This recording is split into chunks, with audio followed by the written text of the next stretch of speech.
Doug Burgum.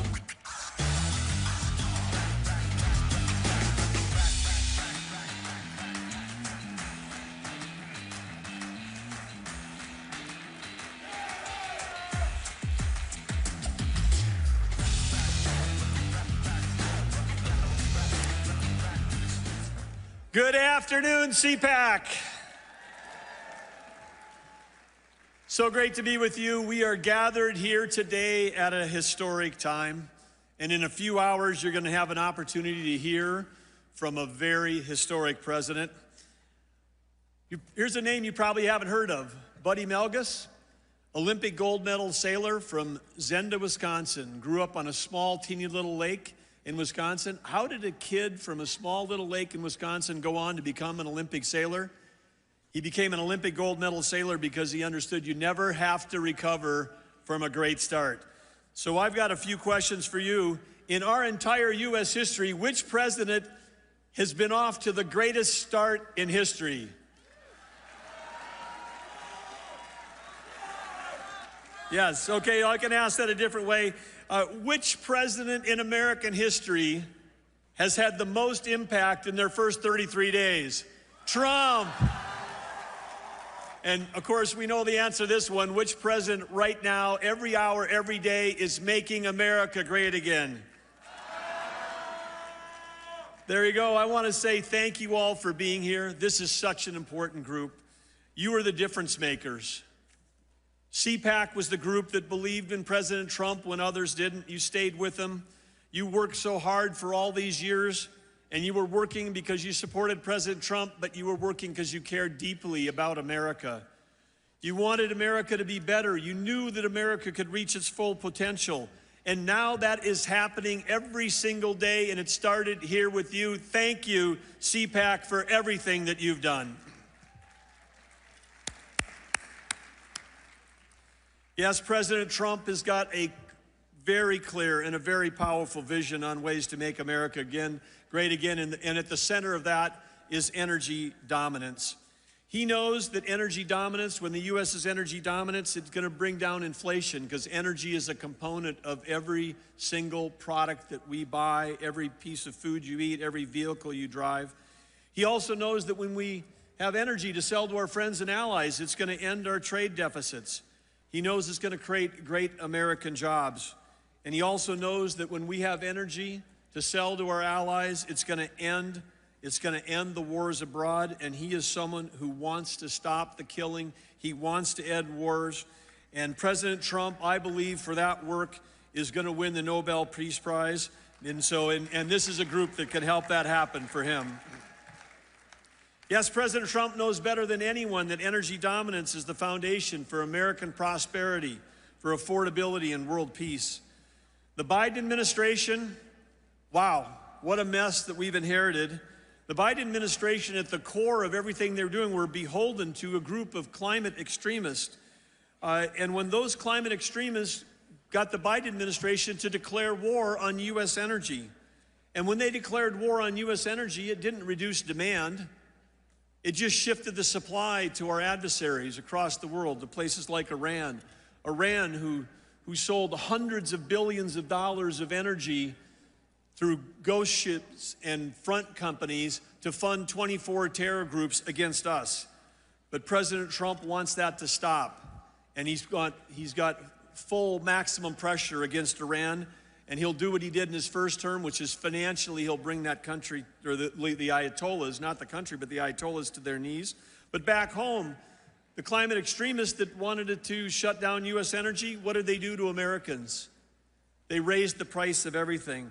Electricity prices 30% higher under the Biden administration. Some of you, if you live in the Northeast, you're going to be staring at 15 to 17 to 20% increases again this summer. This is all what we've inherited. And when we have high energy costs, that hurts our economy and we deindustrialize. And that's why President Trump on day one declared a national energy emergency. It wasn't just about price at the pump. He understood the mess that Biden left us, and that's why he declared that energy emergency. And part of that solution, last Friday, he created the National Energy Dominance Council. He asked me to chair it. He asked Chris Wright to be the vice chair. And with that, with the work that we're going to be doing, it covers everything. It covers electricity, it covers oil and gas, it covers biofuels, it covers export, it covers exploration, all the things that we need to do to have our country become an energy powerhouse. But let's just talk a little bit about one of the things that were left, and that's the energy emergency, and that is our electrical grid in this country is absolutely in danger. The climate extremists worshiped an ideology that defied physics, economics, and common sense. They believed that that was the existential threat. I will tell you that there's two existential threats that this administration believes in. One was existential threat was Iran getting a nuclear weapon. That would change the world, and this administration, working with our allies, is going to make sure that doesn't happen. And the second thing is, the second existential threat is losing the artificial intelligence arms race to China. This country has shut down more electricity than China has opened in the last 12 months. And we need electricity because electricity drives AI data centers, and AI data centers manufacture intelligence. And when we manufacture intelligence, it's going to change every job, every company, every industry. It's going to make the federal government more productive. But no, what did the Biden administration do? They focused on highly subsidized, unreliable, unaffordable, and weather-dependent sources of energy. We all know, you don't have to have a PhD to know that the sun doesn't shine 24 hours a day and the wind doesn't blow 365 days a year. And yet the Biden administration was trying to convince Americans that we could run a full-time society on part-time, intermittent, and expensive power. They pushed a Green New Deal that was a lot more like a Green New Steel because it was stealing your taxpayer dollars at the same time, raising the price of electricity for all of you, raising the price of food in this country, and jeopardizing our grid. We have today, for the first time, I was in tech for 30 years before I ever ran for office. We never used more than 1% of the nation's electricity in the whole technology sector. But now with AI coming, the demand is increasing, and that's real demand with real value, not artificial demand where we say we're going to stop driving internal combustion vehicles in favor of an EV. We're going to subsidize those EVs at 15 times anything we've ever done before, and then we're going to buy our batteries from China, who control 85% of the rare earth minerals. The whole plan was crazy. But what do we have right now under President Trump? President Trump knows that we weren't in some kind of mythical energy transition. He knows that we've got to have energy addition. He also knows, because if anybody has studied Energy 101, you'd know that any quote, transition would fail because only one time in all of human history, only one time in human history have humans ever transitioned off a source of energy. It was in the 1880s. Anybody know what that was in the 1800s when we transitioned off energy? Whale oil. I heard somebody knew the answer. Yes, we transitioned off of whale oil. Whale oil became very popular because it was cleaner, but then along comes oil, and oil we could refine into kerosene, and kerosene was better than whale oil. And so who knew, but you're hearing it here at CPAC, that it was over 150 years ago, fossil fuels saved the whales.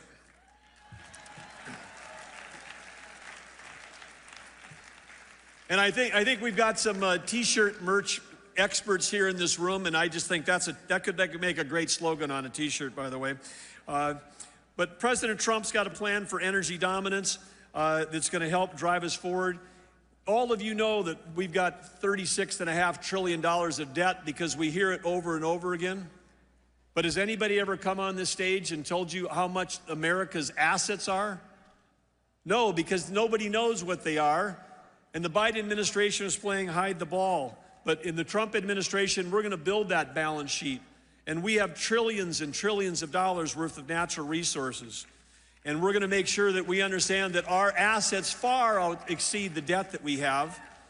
But before Joe Biden left office, one of the things that he did was he took 625 million acres of offshore potential, trillions of dollars of revenue potential for you, your kids, and your grandkids, and with a stroke of a pen said, we're never going to develop that. Never. It's off the table. I got it. You can boo for that if you want to, but that's literally 1/3 of the lower 48 here. He was trying to rob us of that.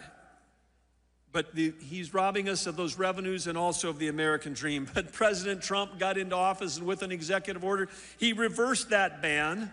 That 625 million acres is back on our balance sheet, including some of those acres are where? They're in the Gulf of America. One of the other falsehoods is that somehow that those climate extremists cared more about the environment than any of us in this room.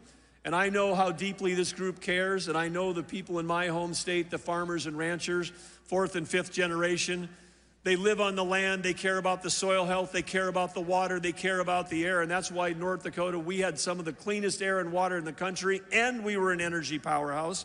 We can do both of these things in our country, because when you shut down U.S. energy and you push that supply overseas, you push it to places that use child labor, that don't do reclamation. They don't have any kind of regulatory environment like we have.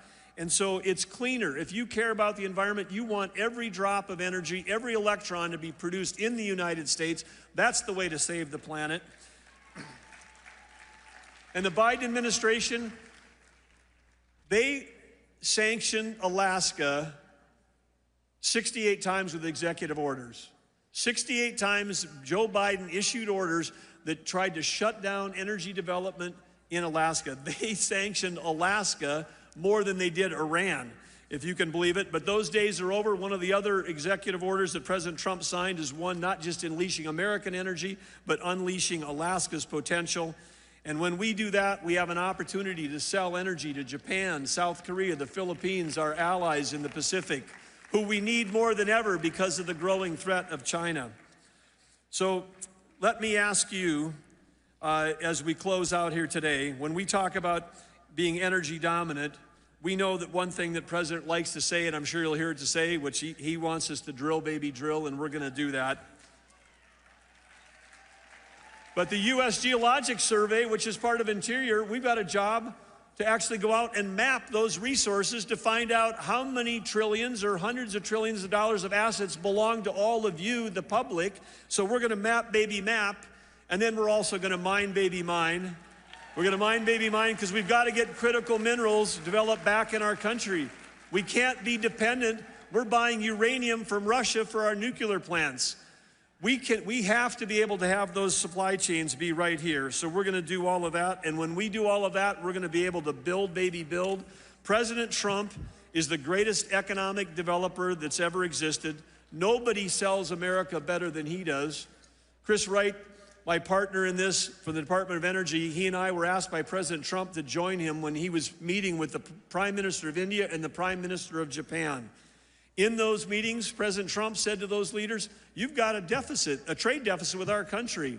We think you should solve that. What would you like to buy from us? Perhaps some energy? 30 years ago, he wrote the international bestseller, The Art of the Deal, President Trump did. I've seen him in action. Right now, every day, he's writing the sequel to that of The Art of the Deal in real time. Only, yes, he is, but he's dealing with the world leaders. They're coming to him, and they want to buy American, and we want to build American. And we know that President Trump is not only making America strong again, he's going to make America affordable again. He's helping with your help. He's fighting for the agenda, and you know what he's going to do? He's going to make America great again. Thank you, CPAC.